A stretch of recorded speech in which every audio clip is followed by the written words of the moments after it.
presenting your publishing house. Over to you. So do you want me to indicate the time? You'll be fine. Yeah, please do it.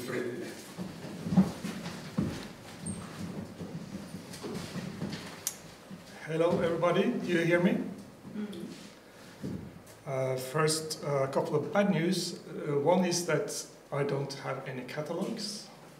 There was a translators conference in Norway a few weeks ago. 150 translators from foreign languages to, or from Norwegian to foreign languages. I think it was 41 different languages. And all my catalogs that I had printed also for this occasion just went away. And also our website has crashed because of some weird software issue, and so, but it will soon work. Or maybe what we can do, because there will be a follow-up email with all the names and connections and contacts by the time, hopefully, the website will be restored. Please bookmark the address anyway. So. And for me too, a little bad occasion, because I'm literally coming directly from the beach in Sobot in Poland, because I spent my family vacation there for a week, and I'm wearing exactly the same clothes as I put on yesterday morning. And I tried to sleep at the overnight train from Sobot to here, and it didn't work. Anyway, I do have a presentation of some of, that shows some of the books that we have published.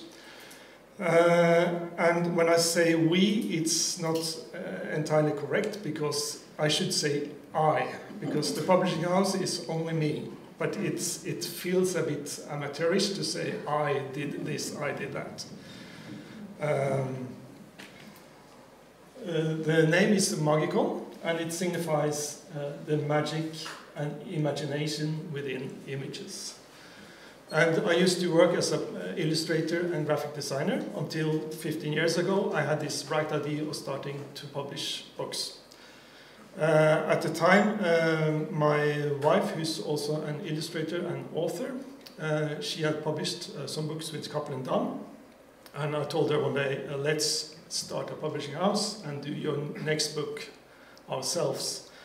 And after a few months of nagging, she agreed, we did, and it was this book, and it became a big success, at least for us.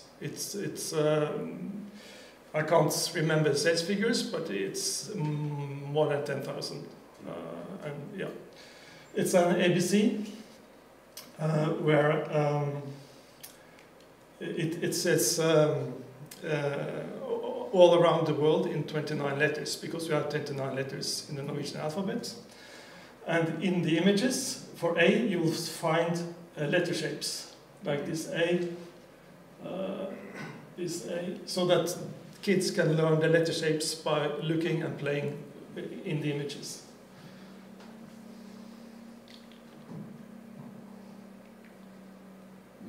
B for Budapest, and you have all these shapes.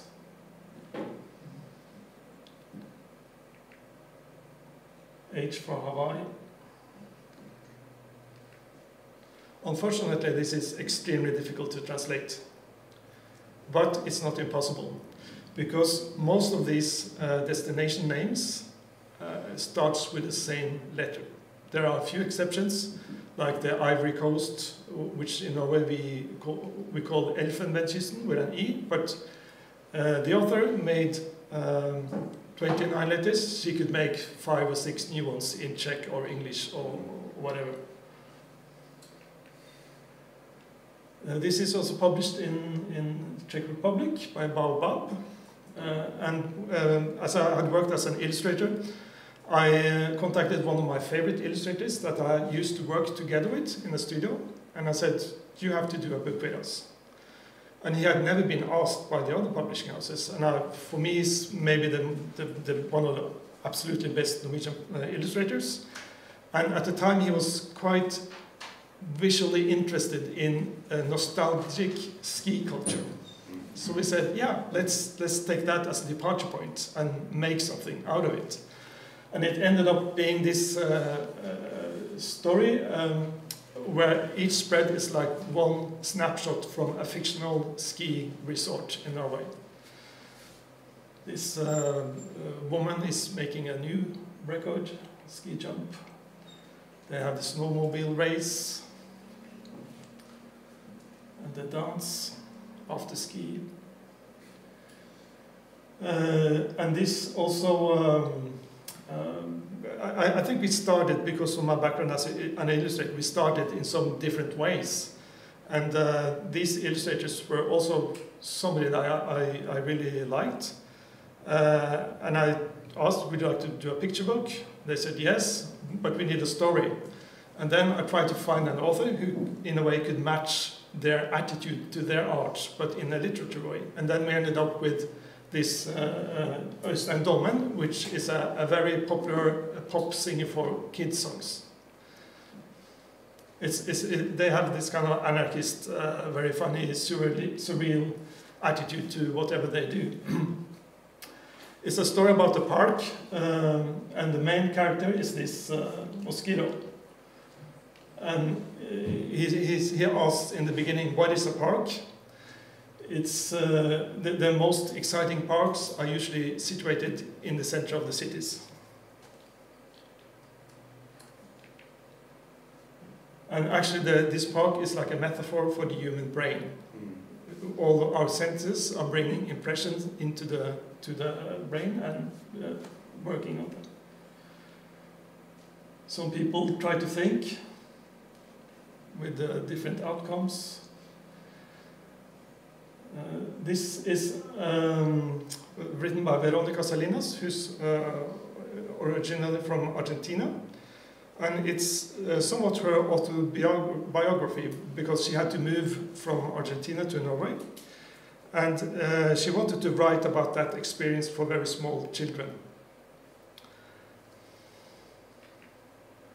And what's happening with children is that they have to follow their parents.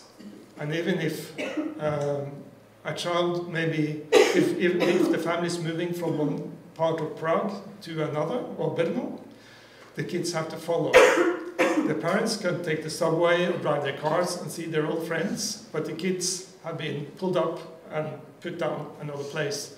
So the book is kind of about this, but you could also interpret it as being about refugees that have to establish themselves in a new country. And it has proved quite popular in many countries, and I think the power of these animal fables is that they are so open for interpretation. They have even been used by parents in the democratic movement in Iran to teach the kids about democratic values. We didn't expect that, but it's super nice when things like that happen. So finally, in this new place, she meets a friend that understands her language. They become friends. Yeah, so it has a happy ending. Vivaldi, it's not about the composer, it's about a girl who's being bullied. And you might know that in Norway, we are not afraid of publishing children's books about serious topics. You'll find lots of children's books in Norway about death, about bullying, about illnesses. And sometimes maybe it gets a little bit too much, because maybe we could enjoy seeing other kind of genres. But I think it's a strength that our attitude is that if something is part of children's lives, then we can make books about it. So this girl, she is being bullied at school, but she is enjoying her life after school. She's learning how to play the piano. Her grandmother is telling her about Vivaldi, and she gets a kitten as a gift, and then she names the kitten Vivaldi. So that's why it's called Vivaldi. And this is like a novel for kids, but it's also a picture book. It's fully illustrated on colors throughout the book. And yeah. And I think it kind of quite accurately hits a target group when they are moving from the most simple children's books to children's novels. And in the text, the author introduces metaphors, and the illustrator introduces symbols in the images. And I think it's quite a nice balance that makes it possible for kids to reach a slightly high level of literature. This is a special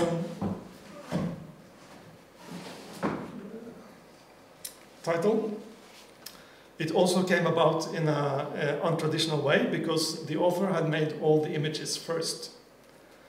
And the book is like a series of portraits of people called K. Mustermann. I don't know if that name tells you anything, but it's the dummy name of a big manufacturer of doorbells. So if you come to new buildings, you will often find it's written K. Mustermann on all the doorbells. And the illustrator had seen that, and he wondered, who are all these people with the same name? So the story is that there's a story about a mailman who has a letter that tells about a big heritage, many millions of dollars, and is addressed to K. Mustermann, but he doesn't know where to deliver it. And in the end he gets so frustrated, so he just throws away the letter. But because the illustrator made all these different people, I asked different authors to write a small text to each person, trying to find as different authors as possible. It was a very enjoyable project. It didn't sell a lot because it's too experimental, and the booksellers said you can't have a cover like that, and they are of course right. But as the book is some kind of a photo album of these people, I wanted this kind of fake, luxurious photo album feeling with fake snake skin and gold foil letters. It was fun.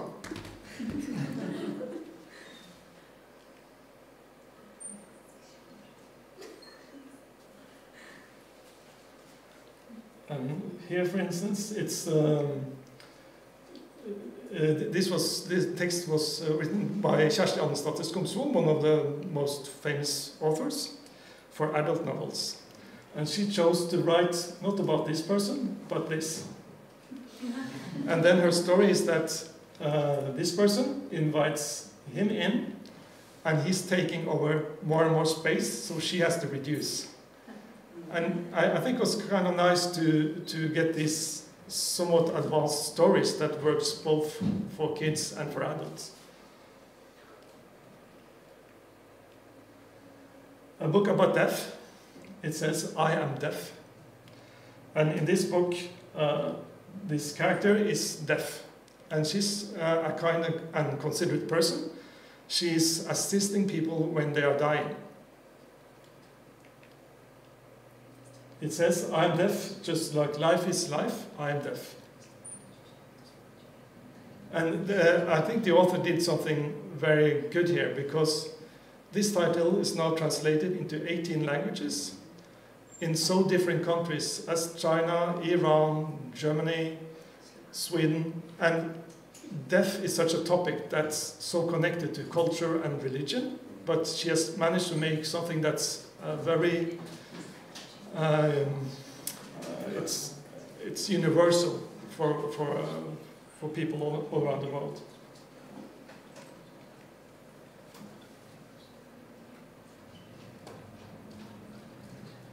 This is a picture book for teenagers, maybe, or for adults. It's quite a poetic story about a girl who makes a boat out of flower petals. And she sails to an island, and on this island she meets a deer. She becomes friends with the deer, and she rides on the deer during the night. But at some point the deer falls, and he makes sure to fall in a way that saves the child, but hurts him so that he dies. So it's also about the circle of life. It's kind of dark, but in a beautiful way, just like the circle of life is.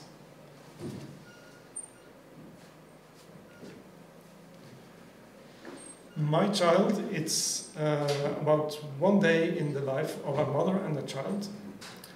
And every day where they had to get up in the morning, go to the kindergarten, go to work, pick her up in the afternoon. And it's about all the worries that a parent may have about being not a good enough parent, but also about the strong love that parents feel for the kids.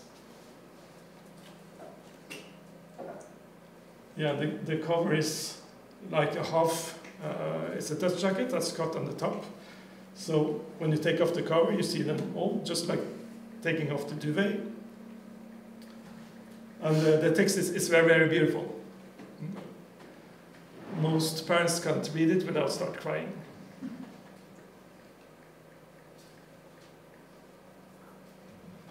We also do some comics. Jason, often called Jason, but he's actually Norwegian. He's called Jon Arne Sætre. He's quite big in France and in the States.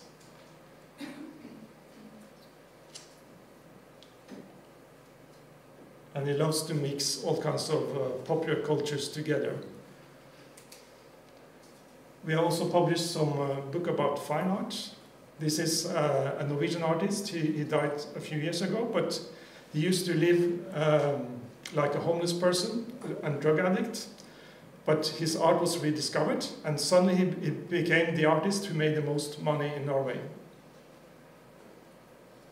This is his self-portrait, where women are standing in these galleries watching the men going upwards. And he says that's inside he said that was inside his head.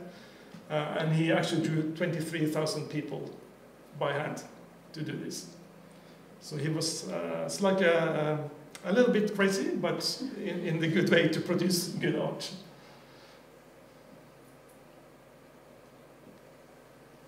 He also had a very dystopic way of looking on life. I also published this book about Norwegian sailors' tattoos. The Norwegian Merchant Navy used to be very strong.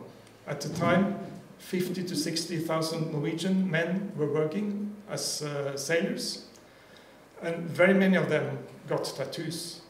But this book is actually the first time somebody has made a serious documentation about Norwegian tattoos. And this tradition for me is as Norwegian and as important as our folk costumes or wood carving. It's a part of our culture. But as tattooing was so connected to alcoholism and all kinds of bad behavior, it was not a suitable topic for documentation and research. And for instance, this guy on the cover, I mean, that you would imagine that he's maybe a pimp or something. It's that style, gold chains, lots of tattoos. But he doesn't drink alcohol. He doesn't even drink coffee. And when all the other guys would go to the first bar and get wasted, he would go to museums. But he was proud of being a sailor. That's why he wanted tattoos. And actually, this guy was a Norwegian, and he was shipwrecked outside Canada, made it to the States, and became one of the forefathers of American tattooing. Totally unknown story in Norway.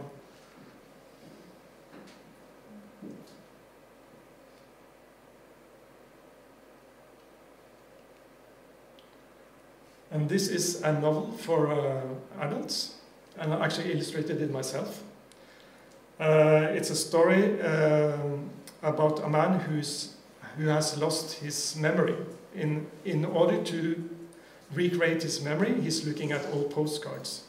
So all the illustrations are made like collages of old postcards.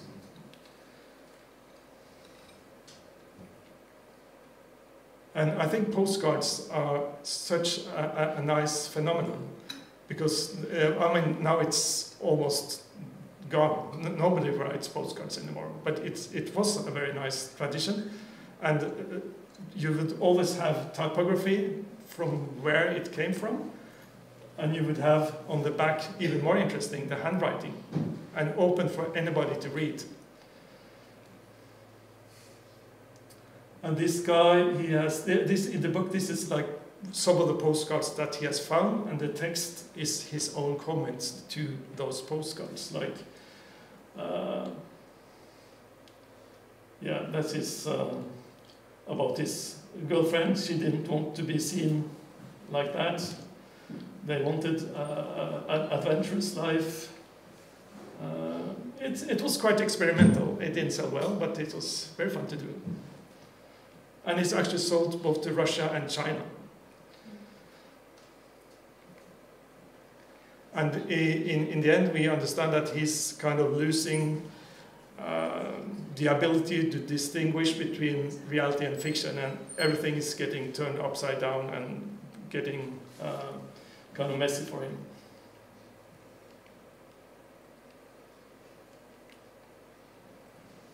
And so this book, you might know it. I hope you know it. I've seen it. It's made by my wife, and it's so far our biggest success. It's now translated to 42 international editions, and there will soon be more. It's a counting book, but it's also a search and find book. And the text never says everything within the images. You have to find many of the stories yourself.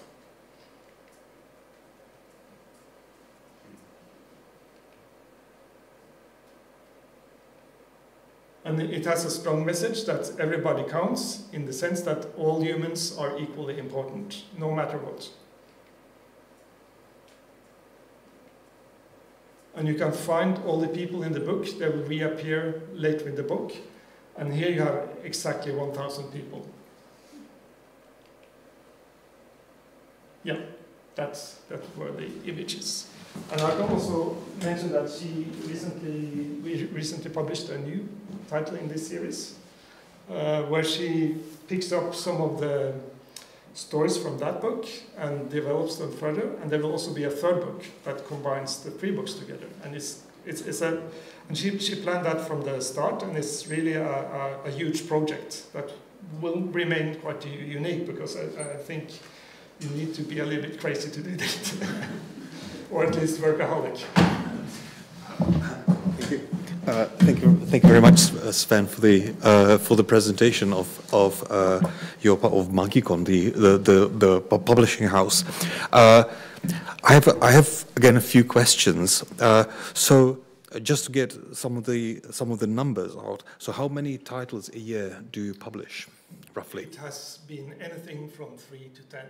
Okay, and would you say that most of the publications are in the children's and young adults? Absolutely. Most of the books are children's picture books. And then, of course, the fine art works.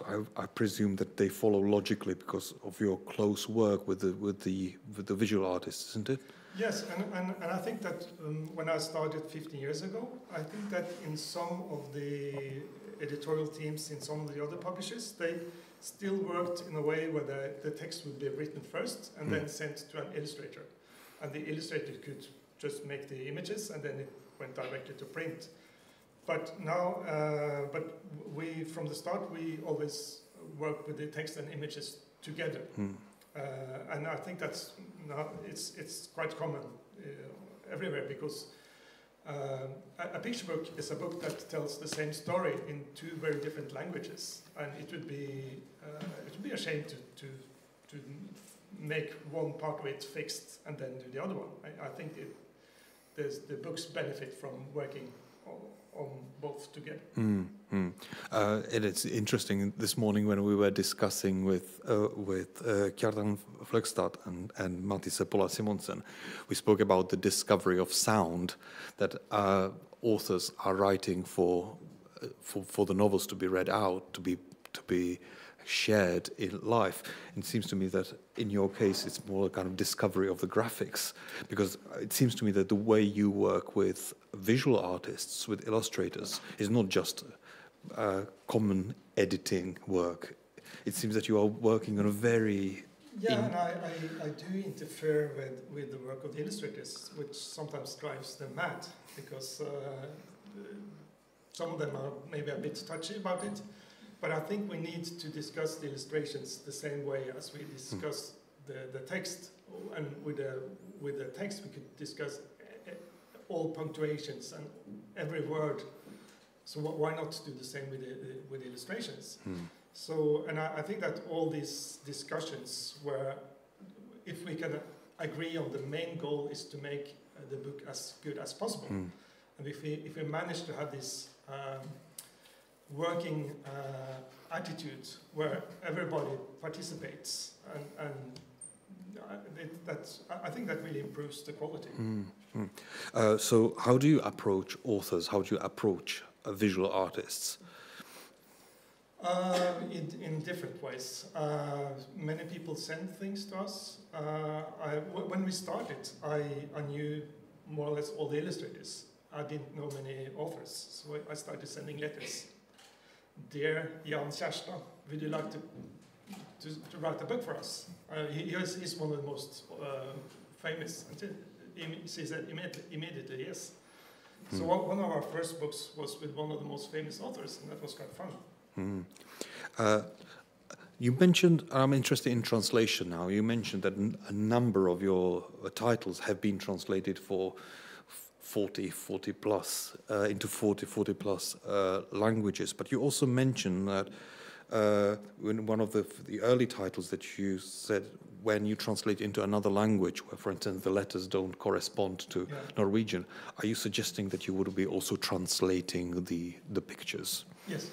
So how do you do that? I mean, for that book with the 29 letters, and I did count once for an English translation. I think we had to change 5 or 6 spreads, and then the author would redo 5 or 6 spreads entirely, the illustrations and the text, everything, to make it fit. Yeah, I don't know how about you, but for me this is kind of fascinating idea, because we think that language is somehow malleable. We can translate from one to another, but because you are working with the images the same way, in an editorial way as with the text, almost you are creating new originals, so to speak. For that may happen. Yeah. Okay, wonderful, thank you.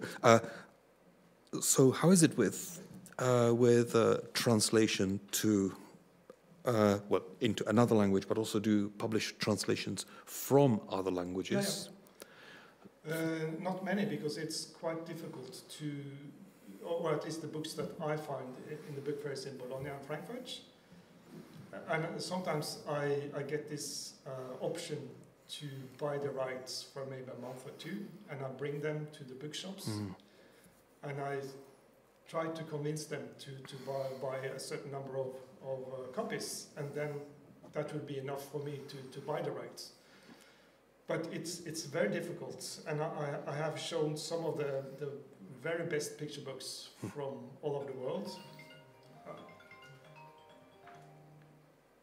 That was half an hour.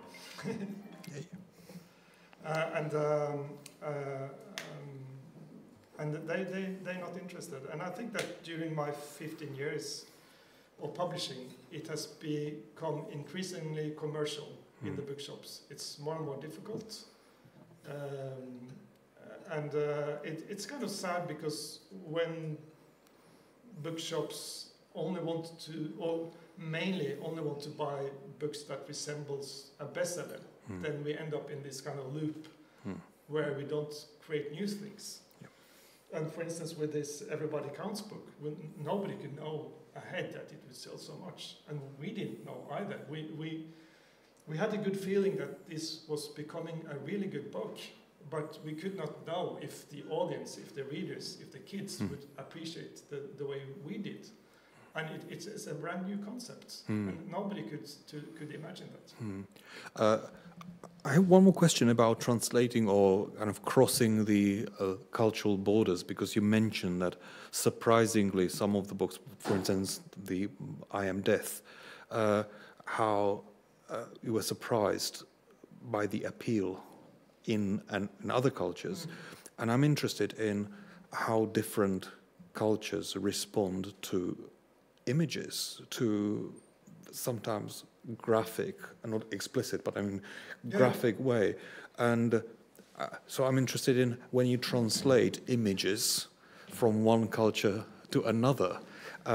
You have, of course, you work with different cultural metaphors, different ways that cultures think. Yeah. So I'm just curious how you navigate that. Very interesting. In some countries, they will have a much more concrete, direct interpretation of images, which may create troubles. And we also have the traditions of cultural values. And there's a fine balance between censorship and adapting to what they need. And we don't want to force our values upon foreign countries, but we don't want our books to be censored as well. So sometimes we accept censorship or changes, and sometimes we just say no. For instance, in this book, we had a spread from a beach. Men and women together, most of them are have very little clothes on, even a couple of them are nude. And the censorship in Iran said no. And then it was okay, because why should we force them to print that if it just makes a problem for the book? So that was the publishing house who said that they believed they could not do that spread. So they continued the work, and then it was sent to the censorship, who found a detail that made it impossible. Because in this book we can follow a story about a couple who, in the beginning, they don't know each other, and in the end they marry. But before they get married, later on in the book, they are in the park and they are kissing. Well, not even kissing, but they are behaving like a couple in the public park. And then we said, no, we can't take that story away. It's one of the main stories. And if you can't accept that kids see adults holding each other, okay, we will wait. Maybe another publisher some years later will do it. So the book did not come out? No. And that was not because of the publishing house, but because of the censorship. I find it very interesting also, Evie, we spoke over lunch about the importance of freedom of expression and freedom of publishing. We touched upon it in the morning in several of the presentations, and I'm really glad that you kind of brought us examples in which the misunderstandings or boundaries exist. And I think it's quite interesting that it seems that the sensitivity for what we give to kids are much higher than what adults can read. Yeah.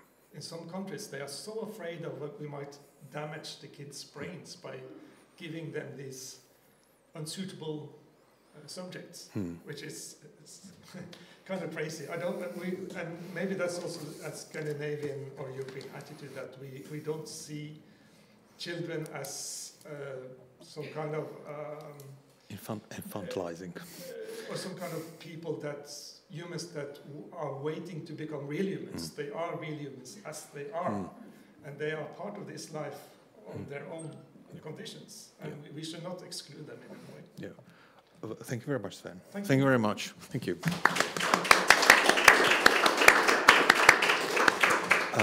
Thank you. We have one presentation before we take the break, and that's Evie. Okay, Evie Tillman, you have a PowerPoint presentation as well, isn't it? Yeah. Okay, wonderful.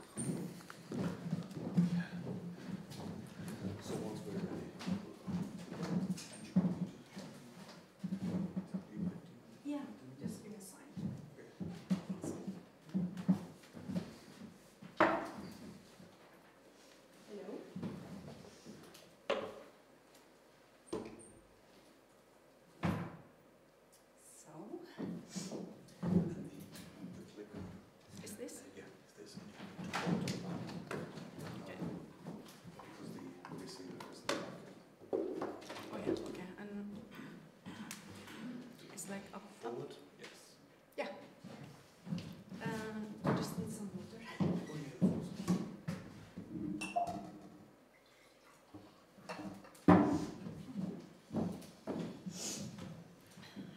everybody.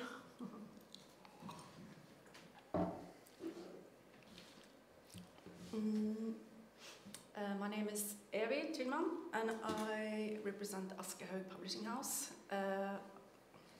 I have been with Aschehoug for more than 20 years. I have been working as an editor, acquiring editor, non-fiction, fiction, children's books, and for the last 7 years I have been working as a literary agent. So, my presentation is a little bit different from the others because our publishing house, Aschehoug, we are 151 years old. I would just tell you a little bit about our story because I find it interesting. It's interesting to work in a publishing house like Aschehoug with this long story. We was established in 1882 as a bookstore and a publishing house.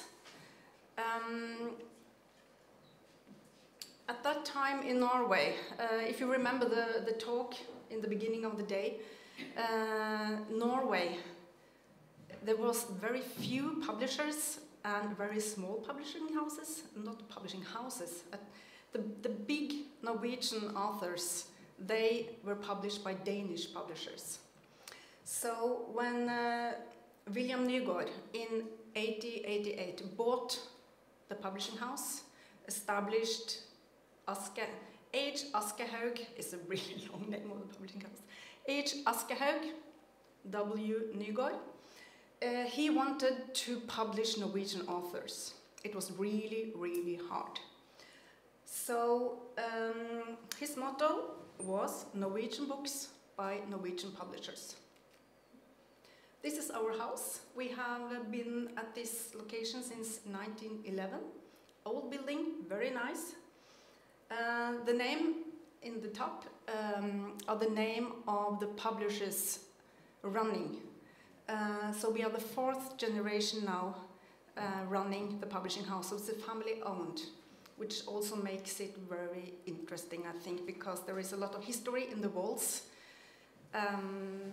And we have a very strong identity connected with what we do, what we publish, our strategy, values.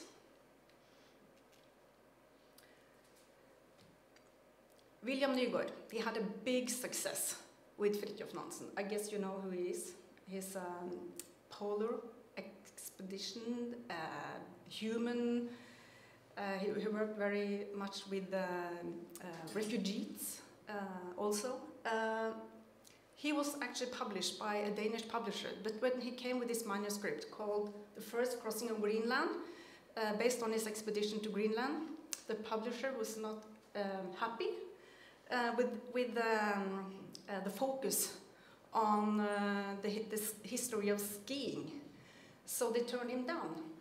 William Nygaard, he said, I will publish, and it became a huge success. That was really the beginning of the Norwegian author list. So when Fridtjof Nansen was going to his next expedition, several publishers were fighting about him, his manuscript, and William Nygaard, he had actually to pay a record-breaking high advance. Into today's money, the advance was about 9 million Norwegian crowns. That is about 18 million Czech crowns. I mean, very special. But it was a big success. We also have a Nobel Prize laureate, Sigrid Undset, for her middle-age trilogy about Kristin Lavransdatter. Yeah. We have been publishing translated literature for more than 100 years. Big names. This is just a highlight, actually. And I find it really fun that Gone with the Wind was published by us. Margaret Atwood, Toni Morrison, we have big international names.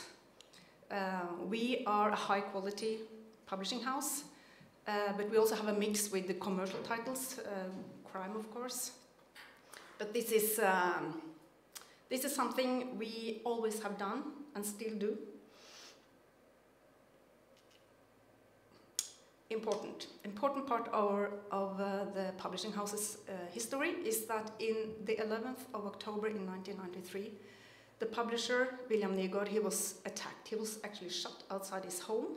He was leaving his house for going to work. Luckily, he didn't die. He survived and he recovered, but that also started a very strong engagement for the freedom of expression. This has actually become a part of our DNA. Today, his son, who is now the publisher and president of Aschehoug, he is the chairman of WEXFO, the World Expression Forum, taking place at Lillehamer Literature Festival. Very important. And of course, you understand why he was attacked. It was because we published Salman Rushdie, Satanic Verses. It was really hard for me to just focus on some highlights because we have a very big list of strong literary voices. This is just a few of them. Some of them has been published in Czech, Hungary, and Slovak, and Poland, of course. You will recognize some of them. I won't tell you everything about them.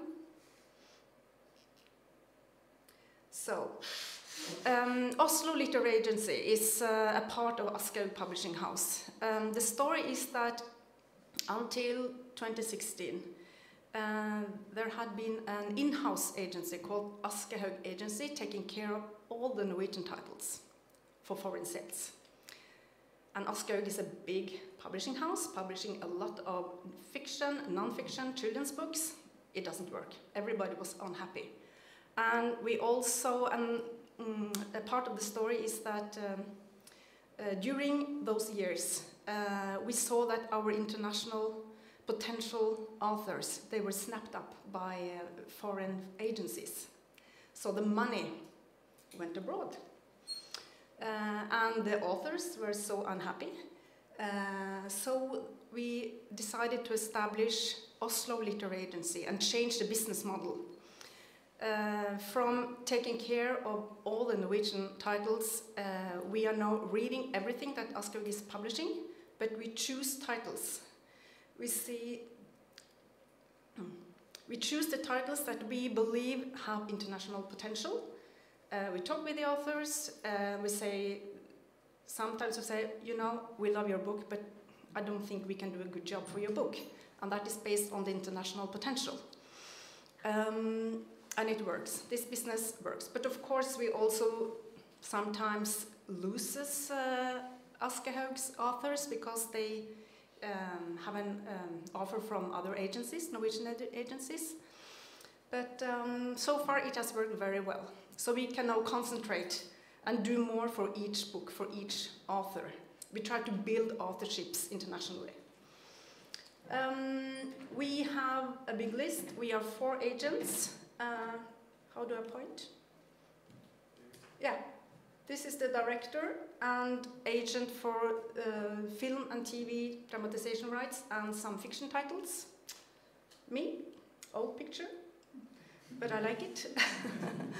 I am the agent of children's books and young adult. Henrik Franke, he is taking care of the fiction, literary fiction. And Inga Semmingsen, she is also working with dramatization rights, film, TV, and some non-fiction titles. But we work very close. We know each other's list. And the business model is, of course, not only that we choose titles from Aschehoug Publishing House's Norwegian list, we also are open to represent authors, independent of which Norwegian publishing house their book is published. This is our bragging list. You may know them. No, sorry. Sophie's World by Jostein Gaarder. Big success. Maybe the biggest success when it comes to Norwegian literature abroad. It's been translated into more than 60 languages, sold millions of copies. It has now been on the China's best-selling list for many, many years. They say that he sells about 3 copies per minute in China. So yes, big success. And we also have, Per Pettersson, Out Stealing Horses, internationally regarded, known. And of course, Maja Lunda, The History of Bees. In 2017, it was the most sold title in Germany. And it's the first book in the Climate Quartet. Sold to 40 languages or something. And we have Hanne Ørstavik, Love. Highly acclaimed, awarded. She writes beautiful books. And I have also picked Dag Solstad. Because, okay, I will come back to Dag Solstad. We have a big list, award-winning, best-selling titles. And that means also internationally award-nominated and award-winning books, and also selling very well internationally. I have just put some covers here, so you may recognize. The Wonder Down Under, Helene Flod, suspense thrillers. Nina Lykke, she's in this festival this year. Our Own Little Paradise, a children's book. It was the winner of the German book prize, the Deutsche Jugendliteraturpreis in 2021, sold to 16 territories. Philosophy, Lars Svensson. He writes a lot of philosophical popular books. This, I think it's The Philosophy of Boredom. I think it's sold to more than 20 territories. And the authors of The Wonder Down Under, they have also written 2 books for children, teenagers, the girl book and the boy book, sold to 20 territories. And of course, Maja Lunda and Lisa Isato, The Snow Sister. Big success, 250,000 copies printed only in Norway. We have sold it to more than 30 territories. Award-winning books also abroad. And this is a special book by Lisa Isato, a very popular illustrator in Norway. This is a gift book for adults, a collection of her best works, a combination of old illustrations and some new, and she has written a very simple, nice story about life from you're a child to death. 1 sentence each spread. Very nice. Okay, I have chosen some highlights from our list. I need a manuscript now.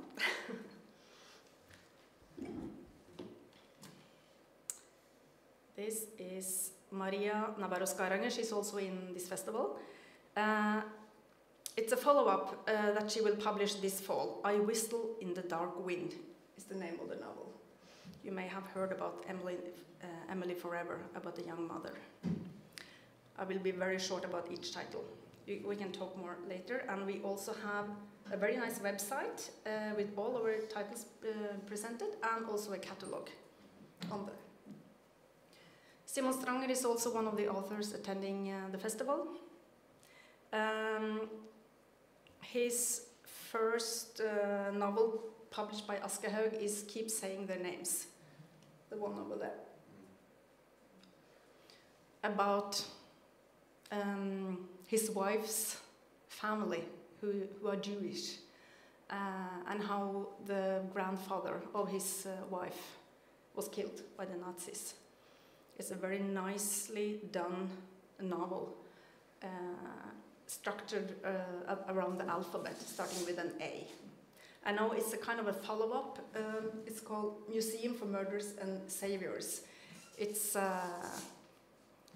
I haven't read the manuscript yet, but it's a standalone follow-up. This time it concentrates on the objects that the Jewish people who was killed has left.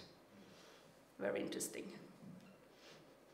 And Tore Renberg, of course, established Norwegian author. His new book this fall is called The Lungflow Test. It's a historical novel about a young girl accused of murdering her child in Saxony in the 1680s and of the fight to defend her. a novel about the start of forensic medicine and about one of the early clashes between Enlightenment thinking and medieval structures. We also have a list with crime titles. Ingvar Jonsrud, he's now with us. He used to have a foreign agency. Patriots is his political thriller detective story about right-wing extremism and a terrorist plot. It's the first of a trilogy tracking the rise of a bright lawyer as he transforms from a reluctant outsider into a ruthless political player. A topic of our time. Yes, Dag Solstad. He is one of Norway's 2 or 3 Nobel Prize candidates, we believe. Written many, many novels. He's big in many territories. He's actually a bestseller in Turkey. And it's still free for your countries. I think you should definitely have a look if you're looking into something more of a classic potential author. He's winning all the prizes in Norway. Another author I would like to focus on is Carl Frode Tiller. He's a giant when it comes to prize winning. He received a stellar review from the New York Times this fall, well, last fall, for his book. And we have a big list of children's books and young adult. I have only chosen a few from different genres. We have a growing list of graphic novels for children. Nora Dåsnes, she's 27 years old. She wins all the prizes in Norway and abroad also. This is a young graphic novel for young adult. We, at the publishing house, we asked her, can you do a book about the terrorist attack in Norway, 22nd of July? It was 10 years now in 2022? No, 2021. It was 10 years since the attack in the central Norway and also on this island where they had this political camp, killing 77 young people. And she said, yes, but I have to do it my way. So this is actually a story about Rebecca, who is not directly affected by the terrorist attack, but she is in the city when it happens. And how this attack,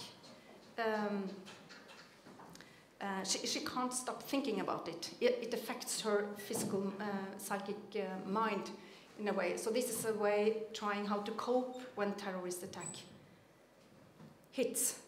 But the critic says that if Edvard Munch, the painter, had lived today, this is the way he would have illustrated Oslo. It's a big compliment. This is her debut, Cross My Heart and Hope to Die. Sold to 16 territories now.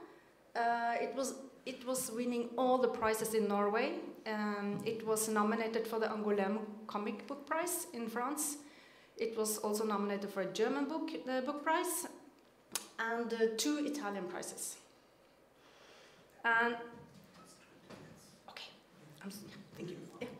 And this was published last fall. It's a standalone follow-up. Save Our Woods. It's about climate change and how to become an activist when you're a child. So, and next year she will come with the 3rd book, because there are 3 friends, and each friend is going to have their own book.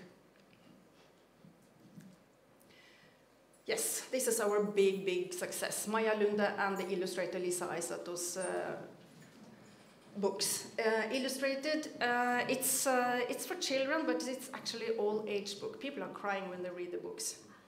And they are all standalones. The plan is to write a book for each season. So the Snow Sister was the first one. It's the winter book. This is Lily and the Sandkeeper, the spring book. This will come in September. It's called The Windmaker, and it's the summer book. And in 2025, the 4th title will be published, and that is the fall book. We have already sold this one to 2 territories. And we are just starting now, because we will have a final PDF in mid-August. Big, big success. And one picture book, especially I want to focus on, is Kjersti Skomsvold. Sven was talking about Kjersti a few minutes ago. This is a big success for us. It's Bedtime for Bo. 2 wonderful artists.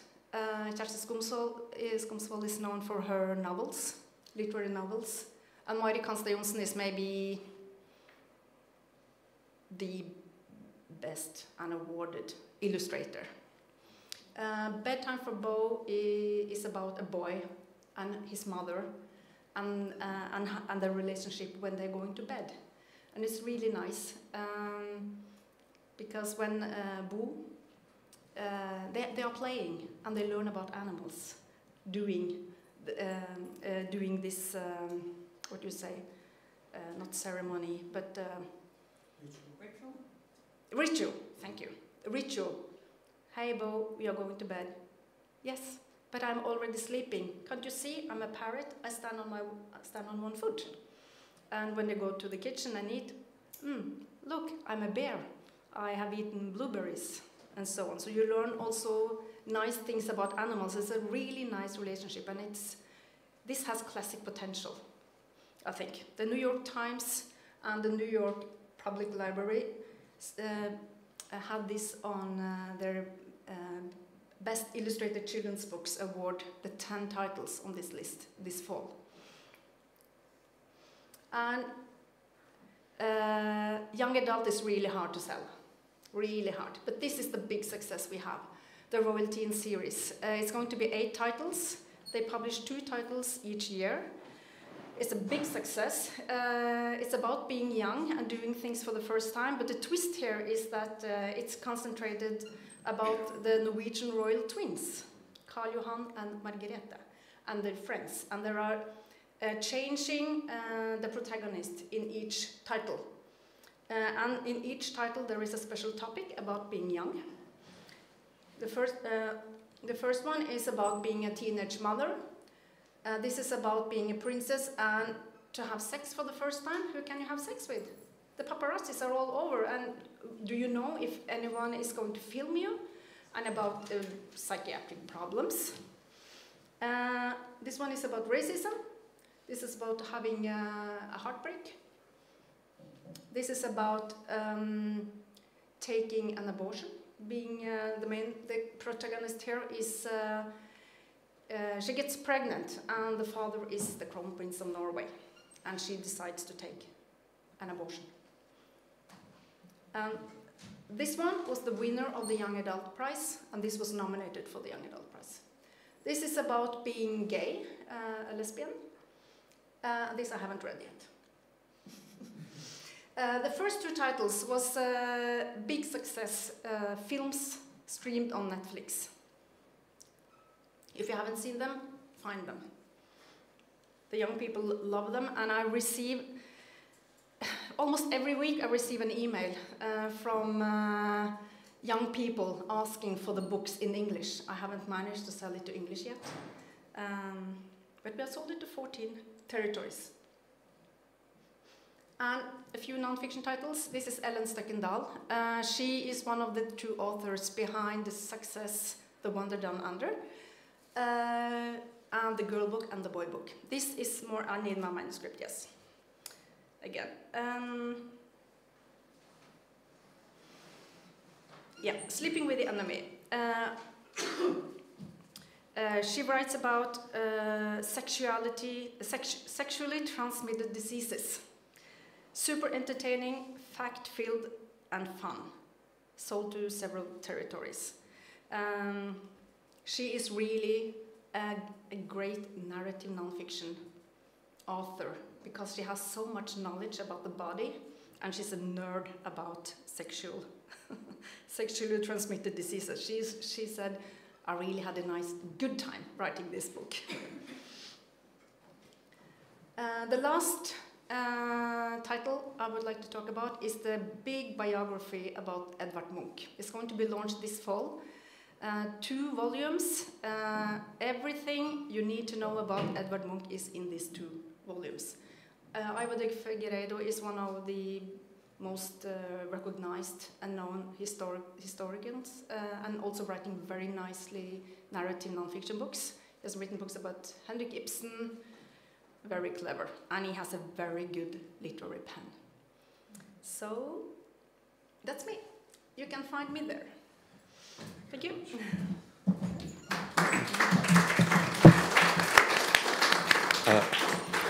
Thank you very much, Evie. I have only a few questions. I would like to ask more about the freedom of expression, because you touched upon it and you said that this is very important not only for the history of the publishing house.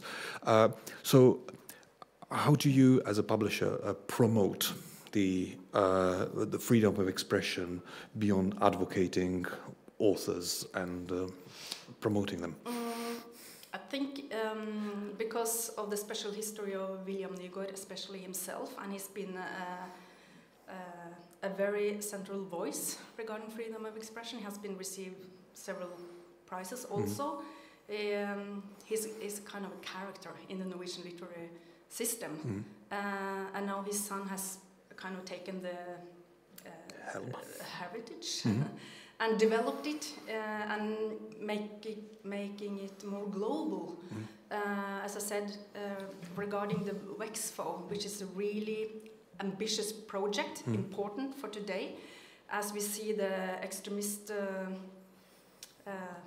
they are coming more and more also towards our publishing houses. I was speaking with some of you in the break. It's really necessary to take care of the freedom of expression, the values. It is. You can see now, well, without see what happens in Sweden now, and they want to go into NATO, and the freedom of expression makes it possible for extremists to burn the Quran. It's a dilemma, yes. So would you say that when you commission works or when you deal with authors, that you actively promote the freedom of expression, or that you attract authors who... I think so. Okay. I think so, yeah.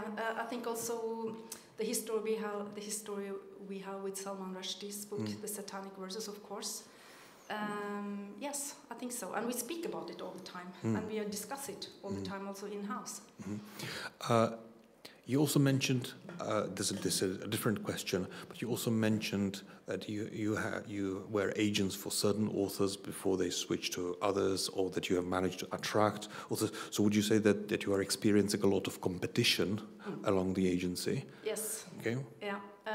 Yes, we do, because since 2016 there has also been established new agencies, independent agencies.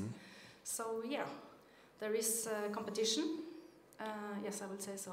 So I'm sorry to be asking about this, but this is very kind of culture specific, because there can be competition that is quite amicable. There can be competition that is quite ruthless, and I don't know where we are with it. But I understand that, for instance, publishers across borders dealing with one another, you don't know what the lay of the land is, and you don't know whether it's appropriate for instance, this agent to be mentioning another agent or negotiating.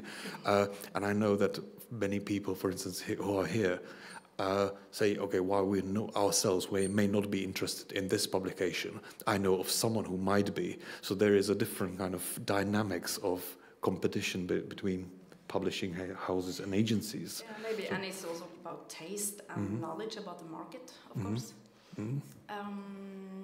Yeah, and we aim for quality, of course, and we always discuss the potential the book has internationally. We don't read the books only. Well, we try to focus on the international focus. Can we do a great job for make this title travel? Because we need to earn money too. And the competition between the agencies, we use the same contract because the system in Norway is like that. But the competition is really hard when it comes to the foreign agencies. we see that the big international agencies, they have snapped several Norwegian authors, which is not good. I think they should be with us, Norwegian agencies. Okay, and it's interesting because for a publishing house your size, success is a very different, and quality is a very different thing for a publishing house that has 3 people or 1 person or 5 people in it. It's a very different kind of value system, and I'm very interested in that. What would you say, my kind of final question, what would you say is the greatest challenge for you as a publisher? As a publisher? And particularly in relation to translation literature, that is translating into Norwegian and translating out of Norwegian. It's as Sven said, it's really hard to get the books into the market. It's really hard to get the booksellers to want to take books, to order books. So when we acquire titles, we need to know that this is a book we can sell into the market. We have a big department only doing translated fiction for adults. We do very little titles for children, translated titles for children. It's really hard, really hard. It really needs to be a bestseller. We're still waiting for the next Hunger Games. Everybody is. But the translated fiction department, we have a beautiful list of internationally big names like Edouard Louis, working very well in Norway. So we are looking for new voices, strong stories, and we need to know that we can actually sell it. Okay. Simple but difficult. Oh, thank you very much, Evie. Thank you very much. On the program now, we have a break, but I want to ask you: would you like to have a break of 20 minutes, 30 minutes, 15 minutes? How is it? 20 minutes? If we start 3:30. Okay, it's now 3:10. So shall we take a 20-minute break, give or take, without any rushing? Okay, be refreshed. Thank you very much, Evie. Thank you.